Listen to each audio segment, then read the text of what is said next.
ಬಂಧುಗಳೇ, ಇವತ್ತು ಇಲ್ಲಿ ಸೇರಿರ್ತಕ್ಕಂಥ ಜನಸ್ತೋಮವನ್ನು ನೋಡಿದ್ರೆ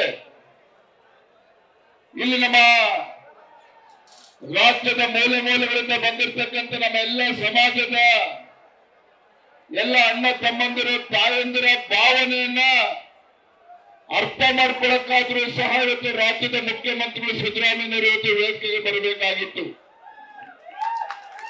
ನಾನು ವೇದಿಕೆ ಮೂಲಕ ರಾಜ್ಯದ ಮುಖ್ಯಮಂತ್ರಿಗಳಿಗೆ ನೇರವಾಗಿ ಒಂದು ಮಾತನಾಡಲಿಕ್ಕೆ ಇಷ್ಟಪಡ್ತೇನೆ. ಮಾನ್ಯ ಸಿದ್ದರಾಮಯ್ಯನವರೇ, ರಾಜ್ಯದಲ್ಲಿ ಎಷ್ಟು ದಿನ ಮುಖ್ಯಮಂತ್ರಿಗಳಾಗಿ ಮುಖ್ಯಮಂತ್ರಿ ಕುರ್ಚಿನಲ್ಲಿ ಕೂತಿದ್ದೀರಿ ಅನ್ನೋದು ಮುಖ್ಯ ಅಲ್ಲ. ಎಷ್ಟು ದಿನ ಮುಖ್ಯಮಂತ್ರಿ ಕುರ್ಚಿಯಲ್ಲಿ ಕುಳಿತಿದ್ದೀರಿ ಅನ್ನೋದು ಮುಖ್ಯ ಅಲ್ಲ.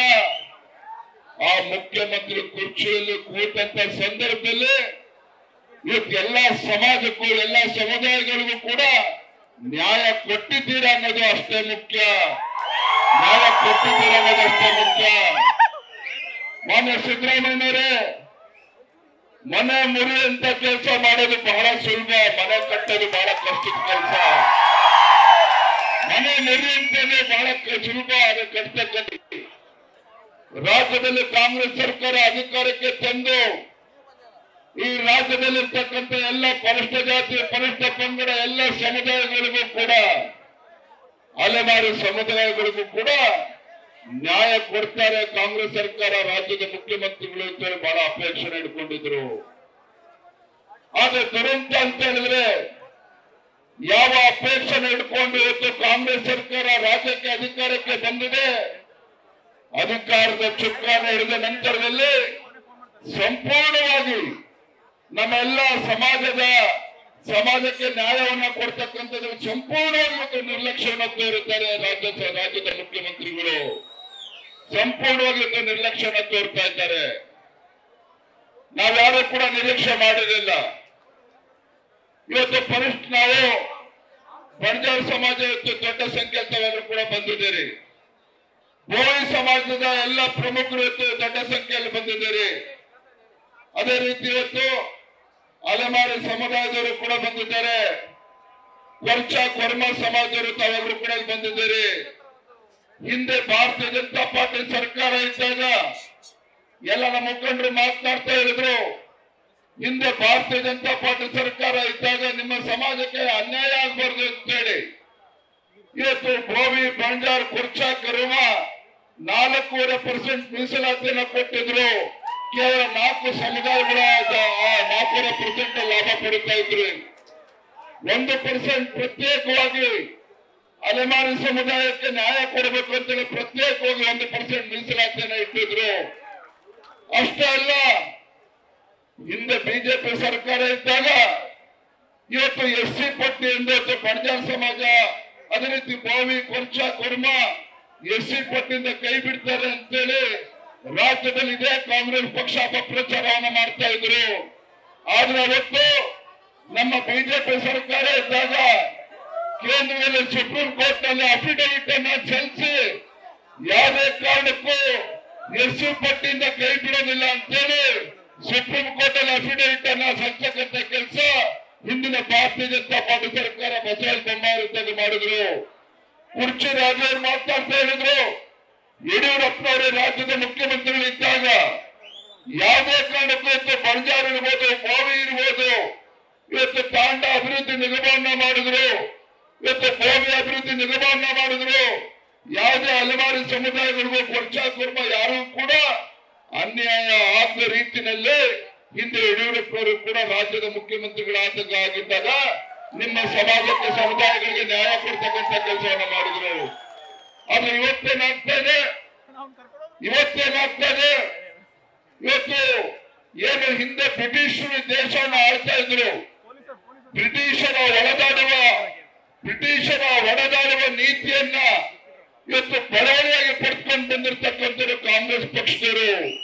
ಇವತ್ತು ರಾಜ್ಯದಲ್ಲಿ ಕಾಂಗ್ರೆಸ್ ಸರ್ಕಾರ ಅಧಿಕಾರಕ್ಕೆ ಬಂದು ಇವತ್ತು ಬ್ರಿಟಿಷರ ಒಡೆದಾಡುವ ನೀತಿಯನ್ನ ಇವತ್ತು ನಮ್ಮ ರಾಜ್ಯದಲ್ಲಿ ಇವತ್ತು ಬಂಜಾರ ಕೊರ್ಮ ಅಲೆಮಾರಿ ಸಮುದಾಯಗಳಿಗೆ ಅನ್ಯಾಯ ಮಾಡ್ತಕ್ಕಂಥ, ಸಮಾಜದಲ್ಲಿ ವಿಷಬೀಜವನ್ನು ಬಿತ್ತುವಂತ ಕೆಲಸ ಇವತ್ತು ರಾಜ್ಯದ ಮುಖ್ಯಮಂತ್ರಿಗಳು ಸಿದ್ದರಾಮಯ್ಯನವರು ಮಾಡಿದ್ದಾರಲ್ಲ, ಮಾನ್ಯ ಸಿದ್ದರಾಮಯ್ಯನವರೇ, ಆ ಭಗವಂತನು ಕೂಡ ನಿಮಗೆ ಕ್ಷಮಿಸೋದಕ್ಕೆ ಸಾಧ್ಯ ಇಲ್ಲ. ಭಗವಂತನು ಕೂಡ ಕ್ಷಮಿಸೋದಕ್ಕೆ ಸಾಧ್ಯ ಇಲ್ಲ. ನಾನು ರಾಜ್ಯದ ಮುಖ್ಯಮಂತ್ರಿಗಳು ವೇದಿಕೆ ಮೂಲಕ ಎಚ್ಚರಿಕೆಯನ್ನು ಕೊಡೋದಕ್ಕೆ ಇಚ್ಛೆ ಪಡ್ತೇನೆ. ಇವತ್ತು ನಮ್ಮ ಬೋವಿ, ಬಂಜಾರ್, ಕೊರ್ಚಾ, ಕೊರ್ಮ ಹಲವಾರು ಸಮುದಾಯಗಳು ಇವತ್ತು ಕಣ್ಣೀರು ಹಾಕ್ತಾ ಇದ್ದಾರೆ, ಬೀದಿಗಿಳಿದು ಹೋರಾಟ ಮಾಡ್ತಾ ಇದ್ದಾರೆ. ನಮ್ಮ ಬೇಡಿಕೆ ಇತ್ತು, ರಾಜ್ಯದಲ್ಲಿ ಇರ್ತಕ್ಕಂಥ ಯಾವುದೇ ಎಸ್ಸಿ ಸಮುದಾಯಕ್ಕೂ ಯಾರಿಗೂ ಕೂಡ ಅನ್ಯಾಯ ಆಗಬಾರ್ದು.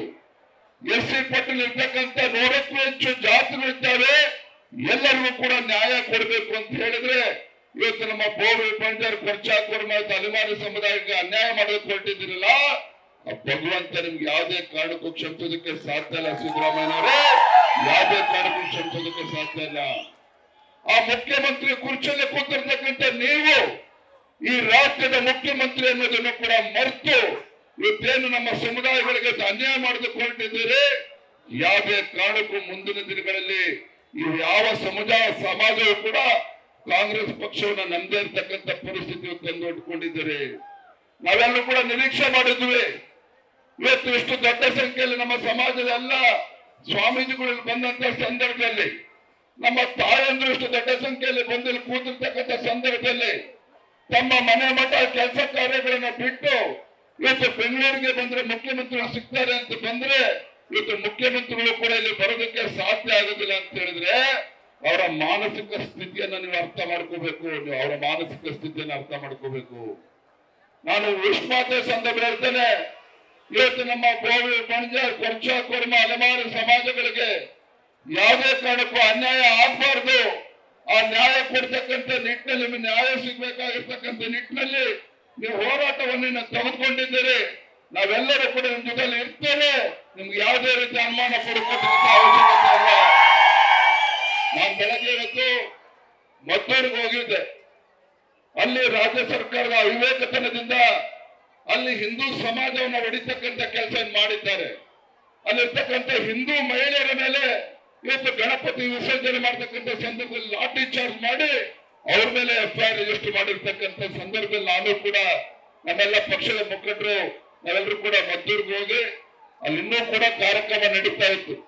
ನಲ್ಲಿರ್ತಕ್ಕಂಥ ನಮ್ಮೆಲ್ಲ ಹಿಂದೂ ಸಮಾಜದ ಕಾರ್ಯಕರ್ತರು ವಿನಂತಿ ಮಾಡಿ, ಇಲ್ಲಪ್ಪ ಬೆಂಗಳೂರಿನಲ್ಲಿ ಇವತ್ತು ಬಹಳ ದೊಡ್ಡ ಬೃಹತ್ ಪ್ರತಿಭಟನೆ ಇವತ್ತು ಬೆಂಗಳೂರಿನಲ್ಲಿ ನಡೀತಾ ಇದೆ, ನಮ್ಮ ಸಮಾಜದೆಲ್ಲ ಬಾಂಧವರು ಬಂದಿದ್ದಾರೆ, ಅವರ ನ್ಯಾಯಕ್ಕೋಸ್ಕರ ಹೋರಾಟ ಮಾಡ್ತಾ ಇದ್ದಾರೆ, ಧ್ವನಿ ಮೂಡಿಸಲೇಬೇಕಾಗಿದೆ, ನಾವು ತಕ್ಷಣ ಬೆಂಗಳೂರಿಗೆ ತೆರಳಬೇಕು ಅಂತ ಬಂದಿದ್ದಾರೆ. ತುಂಬಾ ಸಂತೋಷ ಆಗಿದೆ. ಇವತ್ತು ನೋಡಿ ತಾಯಿ ಪಾಪ ಇವತ್ತು ಮುಖ್ಯಮಂತ್ರಿಗಳು ಬರಬೇಕು ಅಂತ ಪಾಪ ಪೆಟ್ರೋಲ್ ಸುರಿಸ್ಕೊಂಡು ಆತ್ಮಹತ್ಯೆ ಮಾಡ್ಕೊಳ್ತಕ್ಕಂಥ ಪ್ರಯತ್ನ ಮಾಡ್ತಾ ಇದ್ದಾರೆ. ಆ ತಾಯಿಯ ಮಾತುಗಳನ್ನು ಕೂಡ ತಾವು ಕೇಳಿದ್ದೀರಿ. ಆದ್ರೆ ದುರಂತ ಅಂತ ಹೇಳಿದ್ರೆ ಇವತ್ತು ತಾಯಿಯ ಮಾತುಗಳನ್ನು ಆಲಿಸ್ತಕ್ಕಂಥ ತಾಕತ್ತು ಶಕ್ತಿ ಈ ರಾಜ್ಯ ಸರ್ಕಾರಕ್ಕೆ, ಕಾಂಗ್ರೆಸ್ ಸರ್ಕಾರಕ್ಕೆ ಇಲ್ಲದೆ ಇರ್ತಕ್ಕಂಥದ್ದು ನಿಜವಾಗ್ಲೂ ಕೂಡ ದುರ್ದೈವ. ಆದ್ರೆ ಒಂದೇ ಹೇಳ್ತೇನೆ, ಇವತ್ತು ಹೋರಾಟ ಕಿಚ್ಚು ಏನು ಆಗ್ತದೆ, ಇವತ್ತು ಹೋರಾಟ ಏನು ಪ್ರಾರಂಭ ಆಗಿದೆ. ನಿಮ್ಮ ಹೋರಾಟಕ್ಕೆ ನ್ಯಾಯ ಸಿಗಲೇಬೇಕಾಗ್ತದೆ. ನಿಮ್ಮ ಹೋರಾಟಕ್ಕೆ ಕಾಂಗ್ರೆಸ್ ಸರ್ಕಾರ ಇವತ್ತು ಭಾಗವಾಗ್ತದೆ. ಆ ನಿಟ್ಟಿನಲ್ಲಿ ಎಲ್ಲರೂ ಕೂಡ ಹೋರಾಟ ಮಾಡಿ ನಿಮ್ಮ ಜೊತೆ ಇರ್ತೇವೆ ಅನ್ನೋ ಮಾತನ್ನು ಹೇಳ್ತಾ, ನೀವೆಲ್ಲರೂ ಕೂಡ ಒಟ್ಟಾಗಿ ಒಂದಾಗಿ ಏನ್ ತೀರ್ಮಾನ ತೆಗೆದುಕೊಳ್ತಾರೆ ಅದಕ್ಕೆ ನಾವು ಕೂಡ ಜೊತೆಲಿ ಇರ್ತೇವೆ ಅನ್ನೋ ಮಾತನ್ನ ಹೇಳ್ತಾ, ಇವತ್ತು ದೊಡ್ಡ ಸಂಖ್ಯೆಯಲ್ಲಿ ಇವತ್ತು ದೊಡ್ಡ ಊರು ಗ್ರಾಮಗಳಿಂದ ತಾವೆಲ್ಲರೂ ಕೂಡ ಬಂದಿದ್ದೀರಿ. ಎಲ್ಲ ಜಿಲ್ಲೆಗಳಿಂದ ಬಂದಿದ್ದೀರಿ. ನಮ್ಮ ಶಿಕಾರಿಪುರದಿಂದನೂ ಕೂಡ ನಮ್ಮೆಲ್ಲ ಕಾರ್ಯಕರ್ತರು ಕೂಡ ಬಂದಿದ್ದಾರೆ. ಎಲ್ಲ ಕೂಡ ಹೋರಾಟವನ್ನು ಮುಗಿಸ್ಕೊಂಡು ಊಟ ಮುಗಿಸ್ಕೊಂಡು ಎಲ್ಲ ಸಮಾಧಾನ ತಾವು ಕೂಡ ಊರಿಗೆ ತೆರಬೇಕು. ಎಲ್ಲ ಮುಖಂಡರು ವೇದಿಕೆ ಮೇಲೆ ಇದ್ದಾರೆ. ಸ್ವಾಮೀಜಿಗಳು ಎಲ್ಲರೂ ಕೂಡ ಚರ್ಚೆ ಮಾಡಿ ಮುಂದೆ ಹೋರಾಟ ಯಾವ ದಿಕ್ಕಿನಲ್ಲಿ ತೆಗೆದುಕೊಂಡು ಹೋಗ್ಬೇಕು ಆ ನಿಟ್ಟಿನಲ್ಲಿ ಅವ್ರು ನಿರ್ಧಾರ ಮಾಡ್ತಾರೆ ಅನ್ನೋ ಮಾತನ್ನ ಹೇಳ್ತಾ, ಬಂದಿರ್ತಕ್ಕಂಥ ಎಲ್ಲ ರಾಜ್ಯದ ಮೂಲೆಗಳಿಂದ ಬಂದಿರ್ತಕ್ಕಂಥ ನಮ್ಮೆಲ್ಲ ಶ್ರದ್ಧೆ ತಾಯಂದರಿಗೆ, ಹಿರಿಯರಿಗೆ, ಯುವಕ ಮಿತ್ರರಿಗೆ ಎಲ್ಲರೂ ಕೂಡ ವಂದಿಸಿ ನನ್ನ ಮಾತನ್ನು ಮುಗಿಸ್ತಾ ಇದ್ದೇನೆ. ನಮಸ್ಕಾರ, ವಂದನೆಗಳು. ನ್ಯೂಸ್ ಫಸ್ಟ್, ನಿರ್ಭೀತಿಯಿಂದ ನಿಮ್ಮ ಪರವಾಗಿ.